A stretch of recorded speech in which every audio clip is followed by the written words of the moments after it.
ओम नमः शिवाय। भक्तों, सावन सोमवार में शिवलिंग पर भूलकर भी न चढ़ाएं। यह 5 चीज आज हम इस वीडियो में जानेंगे कि शिवलिंग पर क्या नहीं चढ़ाना चाहिए और क्या नहीं, और वह ऐसी कौन सी चीज है जिसे चढ़ाने से महादेव क्रोधित होते हैं और आपको पाप भी लग सकता है। तो शिवलिंग पर आपको भूलकर भी यह चीज नहीं चढ़ता है। तो आज हम सावन सोमवार में शिवलिंग पर ऐसी वह कौन सी वस्तुएं हैं जो बिल्कुल भी नहीं चढ़ाना चाहिए, और मैं उन माताएं और बहनों से भी कहना चाहता हूं कि आप भी उन चीजों को अवश्य ही पहले ही जान ले, क्योंकि यह जानना सबके लिए बहुत ही ज्यादा जरूरी होता है कि शिवलिंग पर ऐसी कौन सी चीज है जो हमें भूल कर भी नहीं चढ़ाना चाहिए। क्योंकि हम कभी कभी जाने अनजाने में ऐसी गलती कर देते हैं जो कि बहुत ही बड़ी गलती हो जाती है, और हम सोचते भी नहीं है कि हमने इतनी बड़ी गलती कर दी। भक्तों, शिवलिंग पर चढ़ने और न चढ़ने योग्य वस्तुओं को लेकर शास्त्रों में और पुराणों में स्पष्ट नियम बताए गए हैं। शिवलिंग की पूजा करते समय इन नियमों का पालन करना बहुत जरूरी माना जाता है। कहा जाता है कि शास्त्रों में बताया गया है कि शिवलिंग पर ऐसी वस्तुएं होती हैं जिन्हें हमें बिल्कुल भी नहीं चढ़ाना चाहिए, क्योंकि इससे महादेव रुष्ट हो जाते हैं और आपको पाप के भागीदार भी बनना पड़ सकता है। तो भक्तों, आपको ऐसी गलती बिल्कुल भी नहीं करना है। तो सबसे पहले हम यह जानेंगे कि जो 2025 में सावन सोमवार पर रहे हैं वह किस किस तारीख को पड़ रहे हैं, क्योंकि अक्सर सावन सोमवार में ही पूजा पाठ किया जाता है और शिवलिंग पर इंच अब भी चीजों का इस्तेमाल किया जाता है, जिसके द्वारा यह गलतियां हो जाती हैं। तो भक्तों, सबसे पहले तुलसी के पत्ते। तुलसी के पत्ते हमें शिवलिंग पर भूल कर भी नहीं चढ़ाना चाहिए। चाहे शिवजी की कितनी ही बड़ी पूजा पाठ क्यों ना चल रही हो, परंतु शिवलिंग पर भूल कर भी तुलसी के पत्ते अर्पित नहीं करना चाहिए। इससे शिवजी रोस्ट हो सकते हैं और आपको पाप लग सकता है। तो भक्तों, ध्यान रखें कि जो एकादशी होती है उसे दिन तुलसी के पत्तों को तोड़ना भी वर्जित माना जाता है। तो आपको तुलसी के पत्ते नहीं तोड़ना चाहिए और ना ही शिवलिंग पर अर्पित करना चाहिए। खासकर सावन के महीने में तो बिल्कुल भी नहीं करना चाहिए। ये काफी ज्यादा हिंदू शास्त्र में गलत माना जाता है। कहा जाता है कि तुलसी के पत्ते भगवान विष्णु को अर्पित किए जाते हैं, जो कि शिवजी को नहीं किए जाते। अगर आप विष्णु भगवान जी को तुलसी के पत्ते अर्पित करते हैं तो यह माता लक्ष्मी इससे प्रसन्न होती है। नंबर 2, केतकी के फूल। एक पौराणिक कथा के अनुसार शिवजी ने इस फूल को स्वीकार नहीं किया था। कहा जाता है कि महादेव को केतकी के फूल अर्पित नहीं करना चाहिए, इससे महादेव रुष्ट हो सकते हैं, और हिंदू शास्त्र में बताया गया है कि केतकी के फूल भी शिवजी को नहीं चढ़ाना चाहिए। खासकर सावन के महीने में तो बिल्कुल भी नहीं चढ़ाना चाहिए। भूल कर भी आपको केतकी की फूलों से दूर ही रहना है, क्योंकि के फूल महादेव को बिल्कुल भी पसंद नहीं है। तो आपको केतकी के फूल महादेव को नहीं चढ़ता है। नंबर 3, सिंदूर। यह भी देवी पूजा के लिए होता है। कहा जाता है कि सिंदूर आप भगवान शिव की पत्नी पार्वती को अर्पित कर सकते हैं, परंतु शिव जी को सिंदूर नहीं चढ़ाना चाहिए। कई महिलाएं एक गलती कर देती हैं कि सिंदूर से महादेव को तिलक कर देती है, पर उन महिलाओं को ऐसा नहीं करना चाहिए। कहा जाता है कि सिंदूर माता पार्वती के लिए ही अर्पित करना चाहिए, वह सुहाग का प्रतीक है। तो आप माता पार्वती को सिंदूर का दान कर सकती है, परंतु महादेव को सिंदूर नहीं चढ़ाना चाहिए। सिंदूर का शिवलिंग पर चढ़ना निषेध माना गया है। नंबर 4, शंख से जल। शंख से जल भी शिवजी को नहीं चढ़ाना चाहिए। कहा जाता है कि शंख भगवान विष्णु का प्रतीक माना जाता है, और शंख से शिवजी को जल भी नहीं चढ़ाना चाहिए। शंख समुद्र से उत्पन्न है और शिवजी ने समुद्र मंथन के समय विश्व दिया था, इसलिए इसे वर्जित माना जाता है। कहा जाता है कि अगर कोई शंख से जल चढ़ता है तो उनको ऐसा नहीं करना चाहिए, क्योंकि हमारे हिंदू धर्म में यह कहा गया है कि शंख जी को शंख से जल नहीं चढ़ाना चाहिए। हमारे हिंदू धर्म में ऐसा कहा गया है कि शंकर और सिर्फ एक ही देवता के नाम है।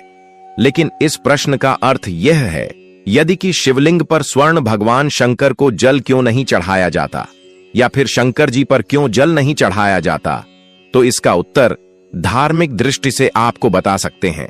शिवलिंग भगवान शिव का निराकार रूप है और इस पर भक्तगण जल, दूध, बेलपत्र आदि अर्पित करते हैं।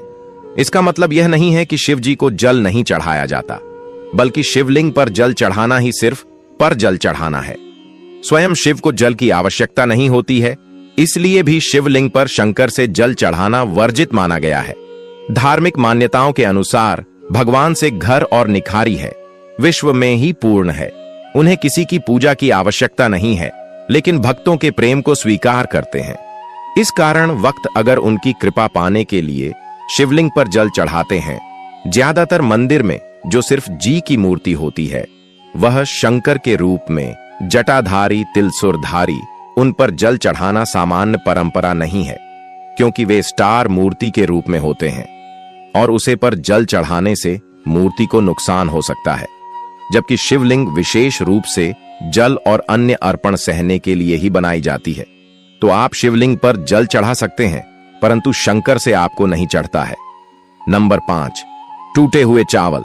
महादेव को टूटे हुए चावल भी नहीं चढ़ाना चाहिए। कहा जाता है कि सावन के महीने में टूटे हुए चावल महादेव को अर्पित नहीं करना चाहिए, इससे महादेव रुष्ट हो सकते हैं। तो आप जब भी शिव जी की पूजा करें तो चावलों को एक अलग दिन कर रख लें और शिव जी पर अर्पित करें। खंडित और टूटे हुए चावल अर्पित ना करें, खासकर सोमवार के दिन तो यह आपको बिल्कुल भी नहीं करना है। कटे फटे बेलपत्र भी शिव जी को नहीं चढ़ाना चाहिए। कहा जाता है कि बेलपत्र एकदम स्वच्छ और शुद्ध होना चाहिए, कहीं से भी दोषयुक्त बेलपत्र अर्पित नहीं करना चाहिए। और शिव जी को चावल बिना जल में भूगोल हुए सुख, अक्षत सुख चावल शिव जी को नहीं चढ़ाना चाहिए। नंबर 6, शिवलिंग पर हल्दी भी नहीं चढ़ाना चाहिए। तो चलिए आपको यह भी बता देते हैं कि शिवलिंग पर हल्दी क्यों नहीं चढ़ाई जाती। कहा जाता है कि हमारे हिंदू धर्म में शिवलिंग पर हल्दी इसलिए नहीं चढ़ाई जाती क्योंकि हल्दी में गम तासीर होती है, जबकि महादेव को शीतल चीज पसंद है, यानी कि ठंडी, जो उनको ठंडक दे, जबकि घर हल्दी गर्म चीज होती है। और भी हम जानते हैं कि शिवलिंग पर हल्दी क्यों नहीं चढ़ाई जाती है। कहा जाता है कि भगवान शिव को विराट तपस्वी और अहंकारी का प्रतीक माना जाता है। वह बैरागी है कि देवता है। हल्दी को शुद्धता, सौंदर्य और प्रजनन का प्रतीक भी माना जाता है। कहा जाता है कि शिवलिंग में स्वयं वैराग और सन्यासी का प्रतिनिधित्व होता है, इसलिए सौंदर्य और प्रजनन से जुड़ी वस्तुएं जैसे हल्दी, मेहंदी आदि उन्हें अर्पित नहीं की जाती। हल्दी का संबंध परंपरागत रूप से स्त्रियों के विवाह और सौभाग्य से जुड़ा है। कहा जाता है कि भगवान से साध्वी, तपस्वी और निर्गुण ब्रह्म का प्रतीक। गुना में हल्दी का स्वरूप मिल नहीं खाता, इसीलिए भी शिवलिंग पर हल्दी नहीं चढ़ाई जाती। और भी इसका कारण है, जैसे कि गर्म हल्दी गर्म तासीर की होती है और शिवजी को शीतलता पसंद है, इसलिए शिवलिंग पर दूध, जल, बेलपत्र, भस्म आदि शीतल और सात्विक चीज चढ़ाई जाती है। शिवजी को चंदन भी चढ़ाया जाता है, जो कि ठंडक देता है। कहा जाता है कि शिव जी को चंदन चढ़ाना काफी ज्यादा शुभ और फलकारी माना गया है, जबकि हल्दी शिवजी पर चढ़ना वर्जित मानी गई है। शास्त्रों और परंपराओं के अनुसार हल्दी शिवलिंग पर चढ़ना वर्जित मानी गई है। हालांकि सभी पुराणों में स्पष्ट वजन नहीं है, परंतु अधिकतर शिव परंपराओं में यह कहा गया है कि शिवलिंग पर हल्दी नहीं चढ़ाने चाहिए। कुछ परंपराओं में यह वजन किया गया है कि भारत शिवलिंग या फिर काले पत्थर की शिवलिंग पर आप हल्दी चढ़ा सकते हैं। भक्तों, यहाँ पर हमने आपको बताया कि शिवलिंग पर कौन सी चीज है जो नहीं चढ़ाना चाहिए। चलिए अब वह भी जान लेते हैं कि हमें शिवलिंग पर कौन सी चीज है वह चढ़ाना चाहिए। शिवलिंग पर चढ़ने का धार्मिक महत्व होता है और वह यह श्रद्धा और भक्ति का प्रतीक माना जाता है। हिंदू धर्म ग्रंथों के अनुसार शिवलिंग पर कुछ विशेष वस्तुएं चढ़ाने से विशेष फल की प्राप्ति होती है। सबसे पहले तो शिवलिंग पर एक लोटा जल आपको सावन के महीने में जरूर ही चढ़ाना चाहिए, क्योंकि भगवान से इतने भोले हैं कि वह एक लोटा से ही प्रसन्न हो जाते हैं।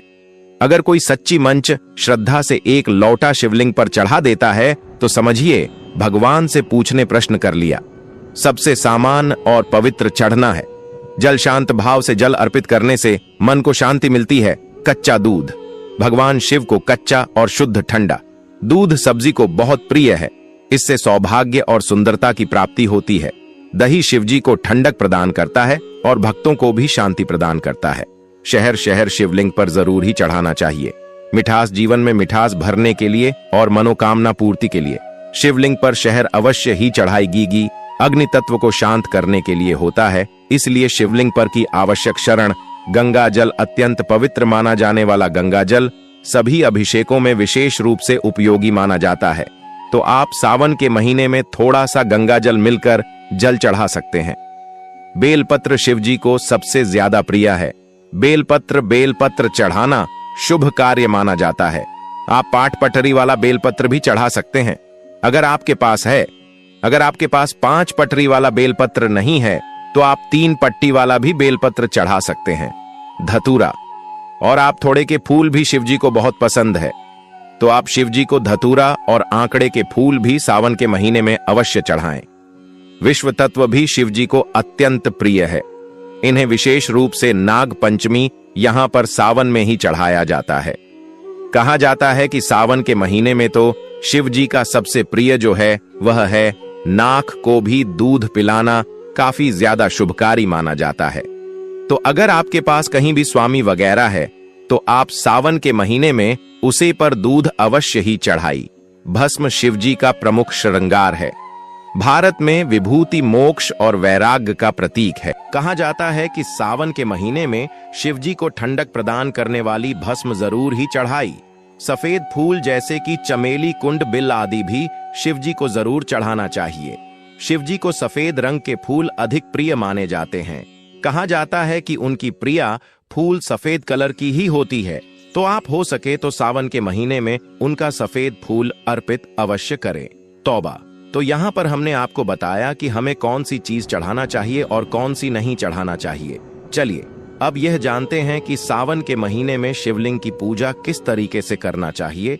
संपूर्ण पूजा विधि भी आज हम इस वीडियो में जानेंगे। हम जानेंगे कि सावन की सोमवार के दिन हमें किस प्रकार से घर पर पूजन करना होता है, पूरे सावन के महीने में किस तरीके से पूजन करना होता है और भोलेनाथ को हम कैसे प्रसन्न कर सकते हैं। आज हम इस वीडियो में इन सभी के बारे में जानेंगे।